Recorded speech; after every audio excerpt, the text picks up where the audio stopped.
Life isn't meant to be easy. It's not meant to be all joy and happiness, and it takes work. But that when that work feels shared with others, and you don't feel alone in what you're doing, I think that's where people start to feel very fulfilled and very happy with life. Yeah, I 1000% agree with you when you say that life is not meant to be all like sunshine and rainbows, basically, right? Like there's meant to be work. That's something that I try to, okay, I might go off a little bit here, but I don't understand the people who are constantly trying to chase like everything that will make them happy. Like every weekend, especially when you're a dude. Okay. I have this feeling about guys, right?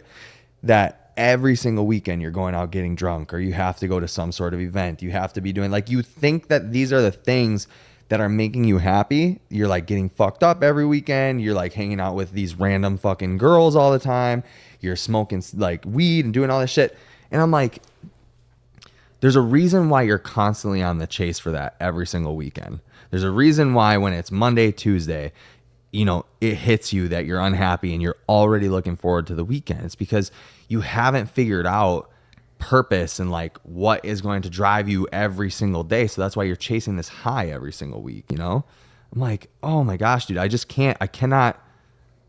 I think that that's really where the mental health crisis is for guys. Well, let's get into that, because what's happened in our culture, especially this is in America, but this is now starting to bleed into Eastern culture and other cultures as well. It's individualism. Why don't you give a little brief history about your background real quick? Like, My background? yeah, like your ethnicity and stuff. Yeah. So I'm Arabic. I was born in San Diego, California, but when I was 4 years old, I moved to the Middle East, Amman, Jordan, because that's where my mom's side of the family lives, but that's where my dad's side of the family also was from.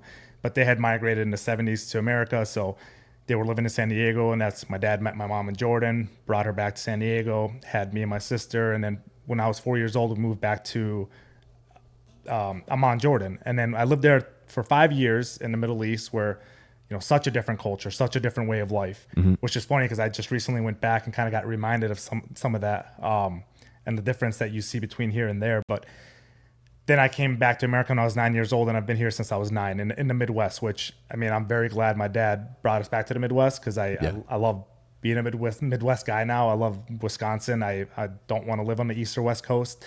But that has given me such a different perspective on life, because the way that Arabic culture is, the way family is, I mean, like my uncle would stop every day on his way from home to go see my grandma before he went to his own house to see his wife and kid. Yeah. Like family and community is much more bred into the culture there. Like Totally. everybody in the neighborhood knows everybody. They talk to each other. If something happens, everybody's going to be there to support everybody in this such a different way. Like when we were down in Jordan just in July here, we were like taking a trip down to Wadi Rum, which is 3 hours away from Amman, and we're driving down the road. Somebody rear-ended us, and it was a pretty bad accident for the person behind us. Our car thankfully was all right. Jeez. Nobody was hurt, but it's amazing the amount of people that drove by that stopped and like, hey, what can we do? Do you guys need help? Do you need a ride somewhere? Like, what can we do for you? Just complete random strangers, just almost like one out of like every two people kept stopping to ask if we needed help.